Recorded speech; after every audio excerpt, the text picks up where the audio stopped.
नमस्कार किसान भाइयों, स्वागत है आप सभी का कार्यक्रम कृषि दर्शन में। किसान भाइयों, आज के कार्यक्रम में हम बातें करेंगे मुर्गियों के संतुलन आहार का प्रबंधन से संबंधित और साथ ही साथ स्ट्रॉबेरी की खेती के विषय में भी बातें करेंगे। तो आइए कार्यक्रम की शुरुआत करते हैं कृषि समाचार से और देखते हैं कृषि की सूचनाएं, उन्नत प्रभेद, सफलता की नई कहानी, मंडी भाव और मौसम का हाल।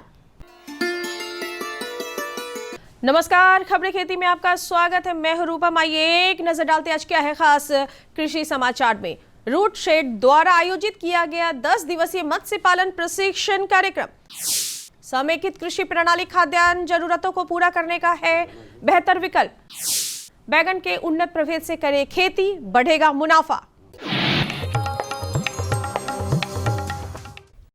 पशु व मत्स्य विभाग की ओर से सीमित जगह एवं कम पानी में अधिक मछली उत्पादन की पहल की गई है। इसके लिए बायोफ्लॉक तकनीक का प्रयोग किया जाएगा। इससे बिना पर्यावरण को नुकसान पहुंचाए अधिक मछली का उत्पादन कर आर्थिक रूप से मत्स्य पालक स्वावलंबी बन सकेंगे। बायोफ्लॉक तकनीक के अंतर्गत मत्स्य उत्पादन के लिए बनाए जाने वाले टैंकों पर अनुदान की राशि भी लाभुकों को दी जाएगी। तो ये जगह शहरी क्षेत्रों के लिए और वैसे लोगों के लिए जो कि जिनके पास ज़मीन नहीं हो, वो इस योजना का लाभ उठा सकते हैं। इसमें 7 टैंक का एक यूनिट है, जिसमें 7.5 लाख का यूनिट कॉस्ट आता है, 6 लाख कंस्ट्रक्शन का और 1.5 लाख इनपुट का। इस पर सब्सिडी जो है वो अन्य लोगों के लिए 50% है, EBC और अन्य के लिए 70% सब्सिडी है। राज्य के बेरोजगार युवक युवतियों को आत्मनिर्भर बनाने के लिए ग्रामीण स्वरोजगार योजना के तहत हाजीपुर में पिछले दिनों रूट शेड संस्थान द्वारा 10 दिवसीय मछली पालन ट्रेनिंग कार्यक्रम आयोजित किया गया। इस कार्यक्रम में युवक एवं युवतियों को मछली पालन से जुड़ी तमाम बारीकियों को बताया गया। पिछले दिनों हाजीपुर में रूट शेड संस्थान द्वारा 10 दिवसीय निःशुल्क मत्स्य पालन प्रशिक्षण कार्यक्रम का आयोजन किया गया, जिसका उद्देश्य राज्य के बेरोजगार युवक युवतियों को मछली पालन के क्षेत्र में आत्मनिर्भर बनाना था।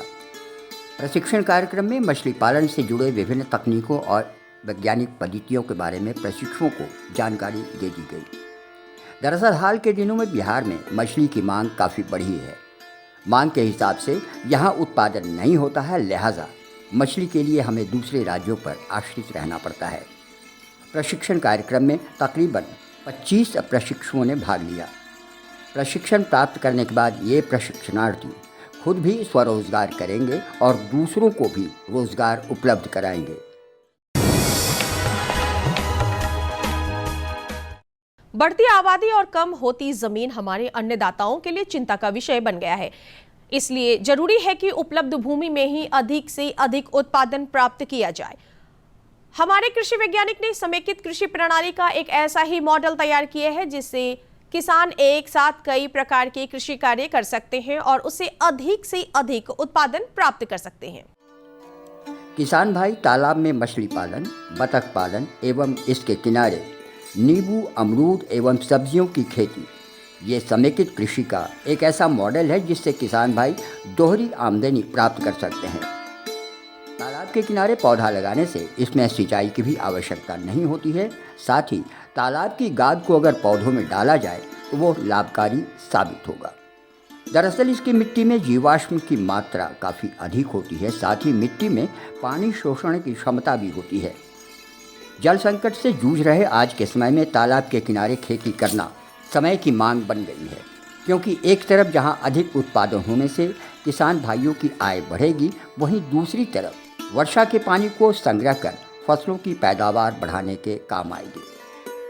कृषि विज्ञान केंद्र बक्सर के द्वारा समेकित कृषि प्रणाली के अंतर्गत मत्स्य सह बत्तख पालन आधारित एक मॉडल बनाया गया है, जिसके अंतर्गत हम लोग मछली पालन करते हैं। मछली पालन के साथ साथ ये बत्तख पालन करते हैं और तालाब की जो चारों तरफ की जो मेड़ है उस पर हम लोगों ने एक प्रयोग के रूप में यहाँ पे आम लगाया हुआ है। खाली पड़ी जो ज़मीन है उस पर हम लोगों ने अमरूद की बागवानी की है। उसके साथ ही जैविक रूप से सब्जी उत्पादन करते हैं, जैविक रूप से धान की खेती भी करते हैं। तो इस तरह की प्रणाली अपनाने से फ़ायदा ये हो जाता है कि किसान को कम ज़मीन में ही ज़्यादा आमदनी होती है। आज के समय में कृषि को देखा जाए तो कृषि एक बदलते हुए उद्योग का रूप ले रहा है और किसान को है कि वर्ष भर उसको कुछ न कुछ आमदनी मिलती रहनी चाहिए, जिससे उसके आय में ज़्यादा से ज़्यादा लाभ मिल सके। बैगन सोलेनेसी जाति का फसल है जिसे किसान भाई पूरे वर्ष उगा सकते हैं। आमतौर पर इसकी खेती सब्जी के लिए काफ़ी की जाती है। खाने में स्वादिष्ट होने के साथ साथ इसमें विटामिन ए, विटामिन बी के अलावा कैल्शियम, फास्फोरस और आयरन जैसे खनिज भी पाए जाते हैं। बैगन के उन्नत प्रभेद में स्वर्ण प्रतिभा, स्वर्ण मोहित, स्वर्णमणि, स्वर्ण नीलिमा एवं स्वर्ण अविलम है, जिसकी खेती कर किसान भाई अच्छा मुनाफा प्राप्त कर सकते हैं।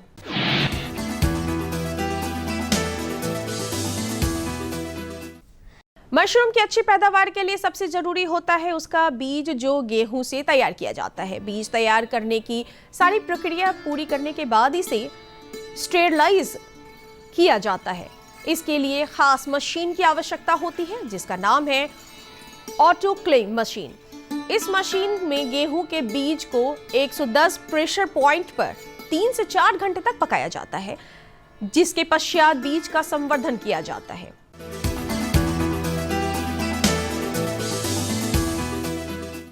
सफलता की आज की महत्वपूर्ण कड़ी में हम मिलते हैं वैशाली जिले के सफल किसान राजन कुमार से। राजन अपनी पुश्तैनी जमीन पर विभिन्न प्रकार की सब्जियों की खेती करते हैं। खास बात यह है कि राजन सब्जियों की खेती मौसम एवं बाजार की मांग के अनुरूप करते हैं, जिससे इनकी आमदनी बहुत अच्छी होती है।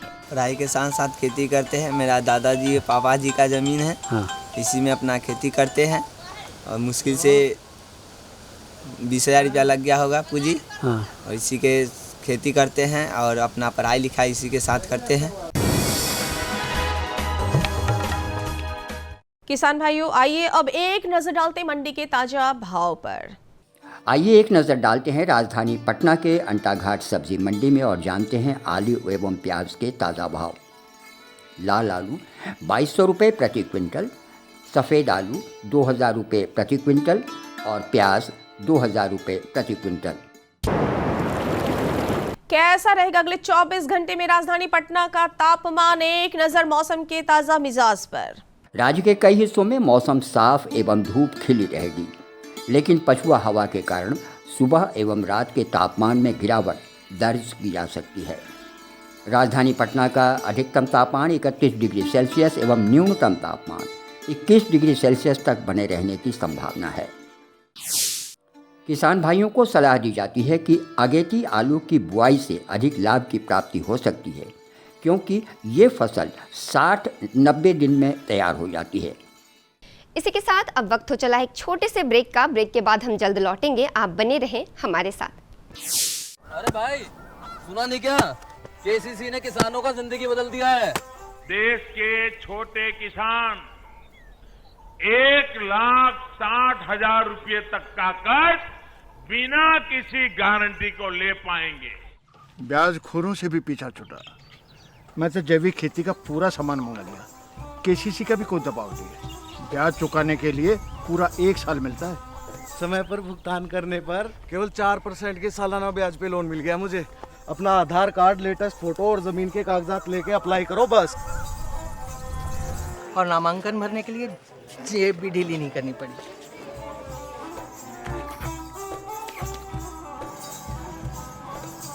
चाचा, उधार चुकाने के 24 घंटे के बाद उतने ही पैसे वापस निकाल सकते हैं। केसीसी ने किसानों की जिंदगी वाकई बदल दी है। तो आप भी किसान क्रेडिट कार्ड अपनाएं और सहजता से ऋण पाएं। ब्रेक के बाद आपका एक बार फिर से स्वागत है।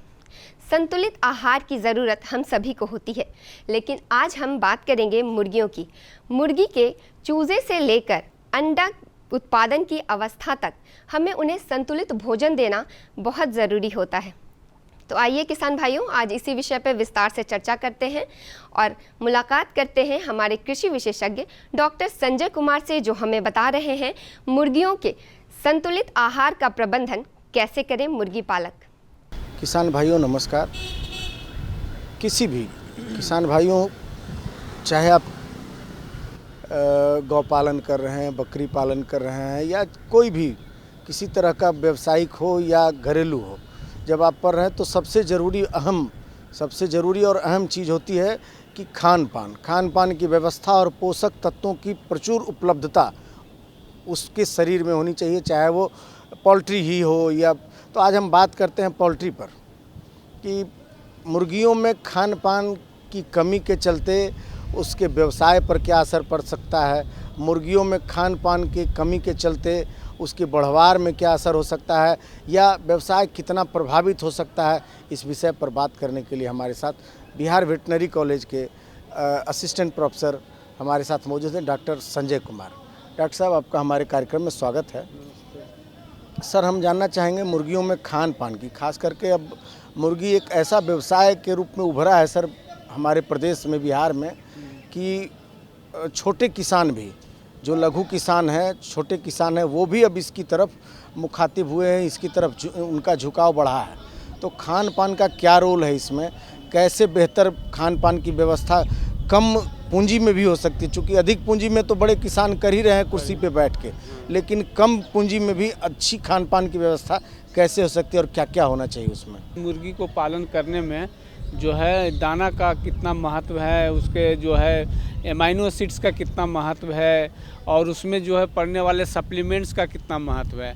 तो सबसे पहले हम ये किसान भाई आपको बताना चाहता हूँ कि सबसे पहले जो है मुर्गियों में जो हम दाना देते हैं उसमें कितना देना चाहिए और क्या क्या होना चाहिए। सबसे बड़ी बात है कि आप जो दाना देते हैं उसमें उसका एमई वैल्यू कितना होना चाहिए और उसका सीपी वैल्यू कितना होना चाहिए।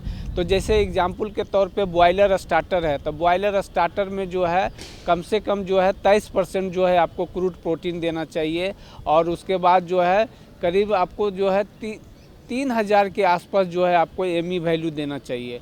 उसी तरह से जो है बॉयलर जो है मिडिल एज में आता है, तो मिडिल एज में आता है तो उस समय हम लोग जो है 21% प्रोटीन देते हैं और उसके बाद जो है उसमें जो है 31 से जो है हमें उसको एमई वैल्यू देते हैं। उसी तरह से बॉयलर फिनिशर है जिसमें हम लोग जो है करीब 20% प्रोटीन देते हैं और उसके बाद जो है हम लोग उसको 3200 जो है उसको एनर्जी देते हैं। जैसे जैसे मुर्गी बढ़ते जाती है वैसे वैसे हम उसका जो है एनर्जी वैल्यू बढ़ाते जाते हैं और प्रोटीन वैल्यू जो है उसका घटता जाता है। तो ये जो हमारा सीपी वैल्यू है और एमई वैल्यू है ये कहाँ से मिलता है। एमई का मतलब होता है मेटाबोलाइजेबल एनर्जी, जो हम खिलाते हैं जो डाइजेस्ट होकर जो शरीर में जाता है एनर्जी मिलता है वो जो है दाना से मिलता है।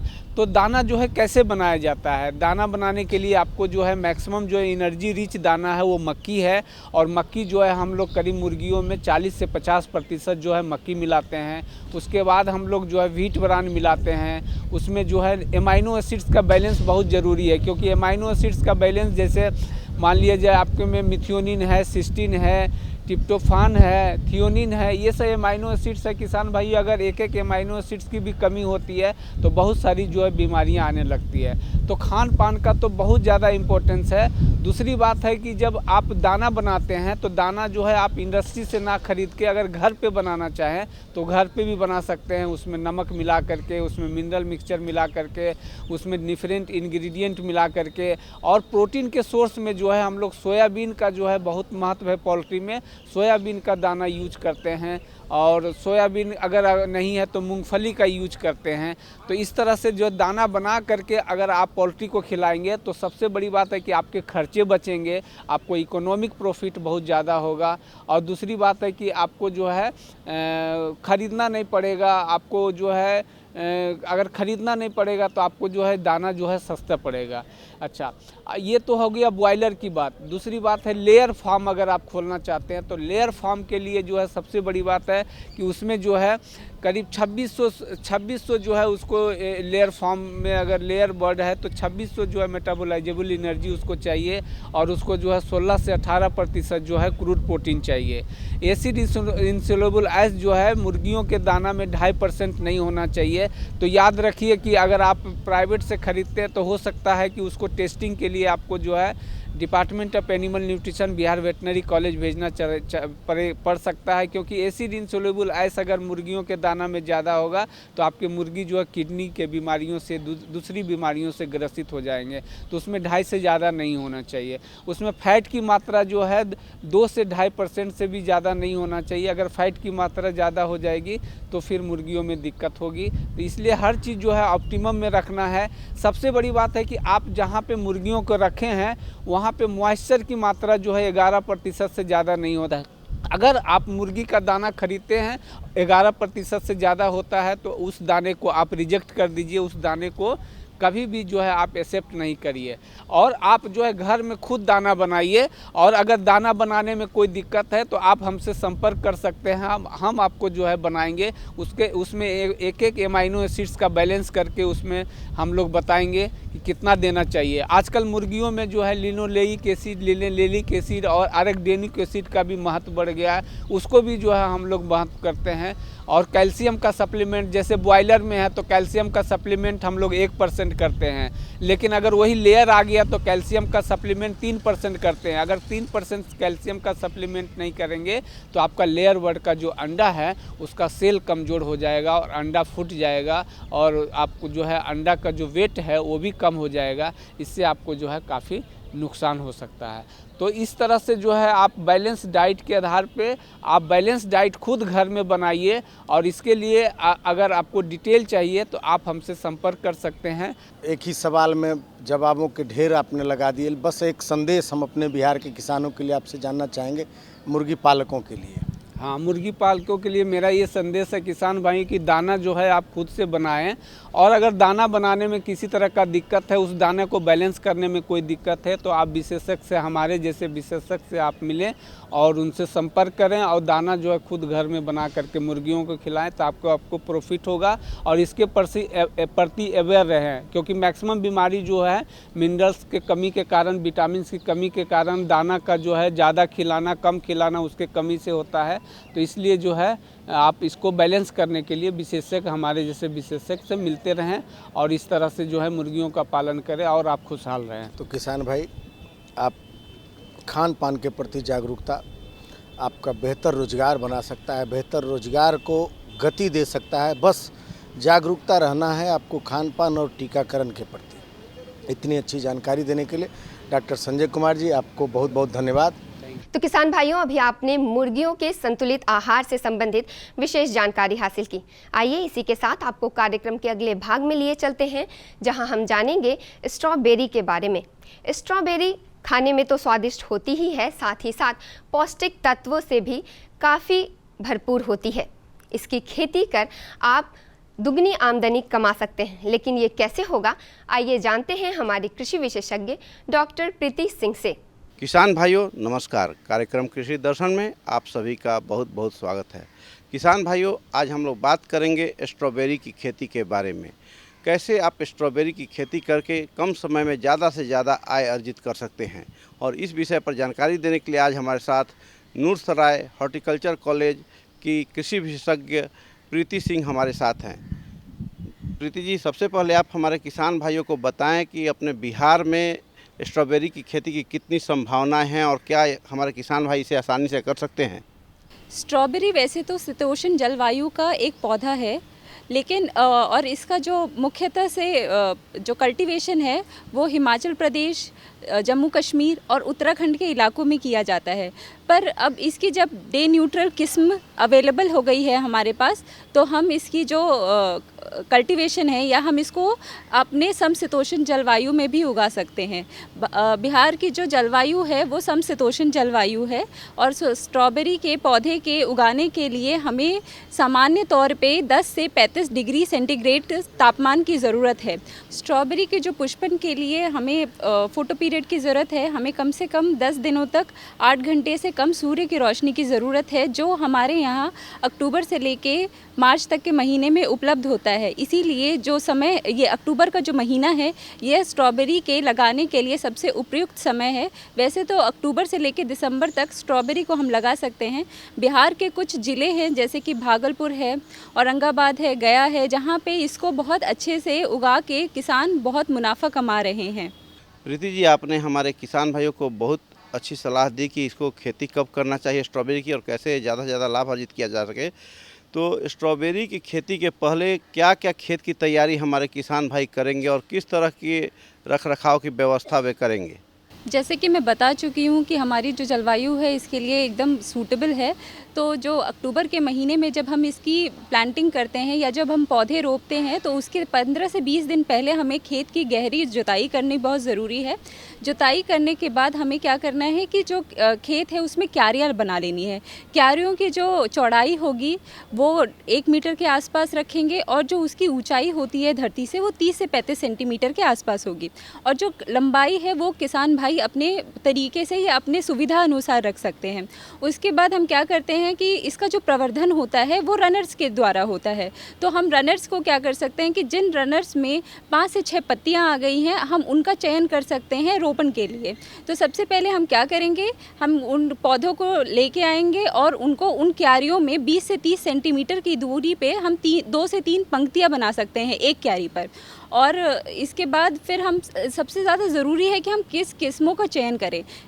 बिहार की जलवायु के लिए जो सबसे बेहतर किस्में हैं उनमें से कुछ हैं Sweet Charlie, Winter Dawn, Festival. तो हम इन किस्मों को लगा के ज़्यादा से ज़्यादा आय कमा सकते हैं। आपने किस्मों की बहुत अच्छी जानकारी दी हमारे किसान भाइयों को। तो किसान भाई अगर स्ट्रॉबेरी की खेती करना चाहें और लगाना चाहें खेतों में अब, तो क्या तकनीक अपनाएं, किस खास तकनीक से करें कि उनको ज़्यादा से ज़्यादा फ़ायदा हो सके? देखिए, मैं बताना चाहूँगी अपने किसान भाई को कि 2 तकनीक है जो कि हम विशिष्ट रूप से स्ट्रॉबेरी की व्यावसायिक खेती के लिए इस्तेमाल करते हैं। पहली तकनीक है ड्रिप सिंचाई, जिसे टपक सिंचाई भी कहते हैं। टपक सिंचाई इसीलिए ज़रूरी है क्योंकि हमें पता है कि जो स्ट्रॉबेरी के पौधे हैं उनका जो जड़ है वो बहुत गहरे नहीं है। तो हमें चाहिए कि हम जड़ों के पास एकदम अच्छे से पानी पहुँचाए, इस वजह से टपक सिंचाई का इस्तेमाल करेंगे। और टपक सिंचाई का एक और फ़ायदा है कि इससे जो जल का जो वेस्टेज है या फिर जो जल की बर्बादी है उसको भी हम कम कर सकते हैं। दूसरा तकनीक है मल्च का। मल्च मतलब हम या तो पुआल का मल्च यूज़ कर सकते हैं या तो प्लास्टिक का मल्च यूज़ कर सकते हैं। पुआल का मल्च तो किसान भाई को अपने ही खेतों से आसानी से मिल सकता है। और प्लास्टिक मल्च के लिए ब्लैक प्लास्टिक मल्च, काली कलर की मल्च हम यूज़ करेंगे। देखिए, मल्च का कुछ काम है, जैसे कि सबसे पहला काम है, एक तो वो जल के संरक्षण में मदद करता है, ऊपर से जो मिट्टी का तापमान है उसको बनाए रखता है। और साथ ही साथ स्ट्रॉबेरी में सबसे जो बड़ी दिक्कत है वो है खरपतवार की।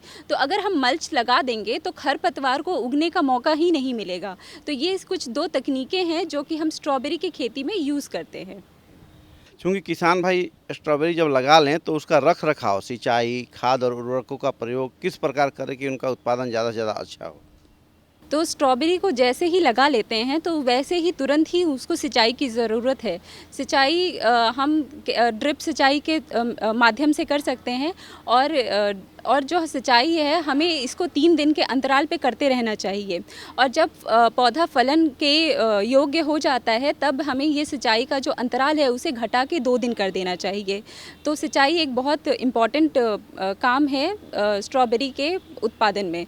दूसरा है जो मैंने उर्वरक जब हम खेत तैयार करते हैं तो खेत के तैयार करते समय ही हम 15 से 20 टन कंपोस्ट और 20 केजी नाइट्रोजन, 20 केजी फॉस्फोरस और 15 केजी पोटाश को खेत तैयार करते समय मिला देते हैं खेत में। और उसके बाद जब हम पौधा लगा लेते हैं तो 19-19-19 के अनुपात में 19-19-19 के अनुपात में नाइट्रोजन, फॉस्फोरस और पोटेशियम की 25 ग्राम की मात्रा हम 4 से 5 डोज बना के अलग अलग समय पे 15-15 दिन के अंतराल पे इसको पौधों में डाल सकते हैं।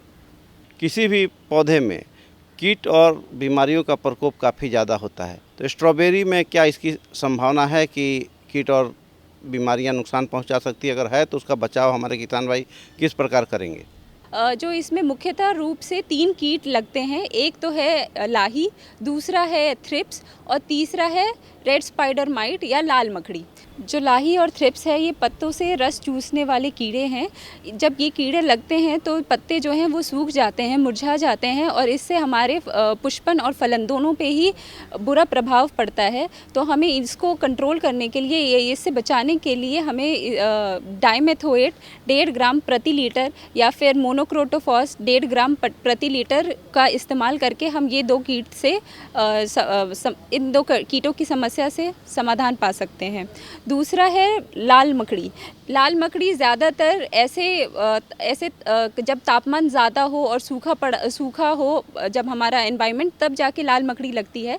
और लाल मकड़ी के बचाव के लिए हम घुलनशील सल्फ़र का प्रयोग कर सकते हैं। घुलनशील सल्फ़र 1.5 ग्राम प्रति लीटर या फिर कैरेथेन 2 मिलीलीटर प्रति लीटर का इस्तेमाल कर सकते हैं। उसके बाद मैं कुछ स्ट्रॉबेरी में लगने वाले रोगों के बारे में बताना चाहूँगी। सबसे पहला है ग्रे मोल्ड। ग्रे मोल्ड है कि ये फूल और फल दोनों में ही लगते हैं और ग्रे मोल्ड लगने के बाद जो फूल और फल है ये सड़ जाते हैं। ये किसी भी फल के किसी भी स्टेज पे लग सकता है, जब फल कच्चा हो तब भी और जब फल पका हुआ हो तब भी लग सकता है। किसान भाई अगर स्ट्रॉबेरी का उत्पादन करते हैं तो उसकी मार्केटिंग का यानी बाज़ार का क्या व्यवस्था है, कहाँ पे वे इसे बेच सकते हैं और कैसे उससे ज़्यादा से ज़्यादा आय अर्जित कर सकते हैं? तो अगर हम इसको तोड़ते हैं तो ये 102 दिन से ज़्यादा हम इसको संभाल के नहीं रख सकते। इसकी भंडारण क्षमता बहुत कम है। तो सबसे पहले जब हम इसकी तोड़ाई भी करते हैं तो हमें इसको खास ख्याल रखना पड़ता है कि हम इसकी तोड़ाई जो है सुबह के समय में ही करें। सुबह के समय में करने के बाद इसको थोड़ी देर छाए में रखते हैं। छाए में रखने के बाद अगर हमें दूर बाज़ार में इसको भेजना है तो हम कोशिश करेंगे कि जब स्ट्रॉबेरी का रंग 75% बन जाएगा तब हम इसको तोड़ाई कर लेंगे। लेकिन अगर हमें इसको आसपास के मार्केट में भेजना है तो हम इसको पूरा लाल रंग बनने पे हम इसको तोड़ सकते हैं। इसकी तोड़ाई के बाद हम इसको छोटे छोटे 200 से 250 ग्राम के पन्नेट वाले बॉक्स में पैकिंग करके इसको मार्केट में भेजते हैं। कृषि वैज्ञानिक प्रीति सिंह जी ने आज स्ट्रॉबेरी के खेती के बारे में विस्तार से जानकारी दी। उम्मीद है आप इनके सुझावों से लाभ उठाएंगे। और प्रीति जी, आपने हमारे किसान भाइयों को इतनी अच्छी जानकारी दी, इसके लिए आपका बहुत बहुत धन्यवाद। किसान भाइयों, आज की कड़ी में हमने आपको मुर्गियों के संतुलित आहार के बारे में बताया और साथ ही साथ बताया स्ट्रॉबेरी की खेती कर आमदनी दोगुनी कैसे करें। आज की कड़ी में बस इतना ही। अगले अंक में कुछ और ऐसी ही नई जानकारियां लेकर हम फिर से हाजिर होंगे। तब तक के लिए मुझे और कृषि दर्शन की पूरी टीम को दीजिए इजाज़त। नमस्कार।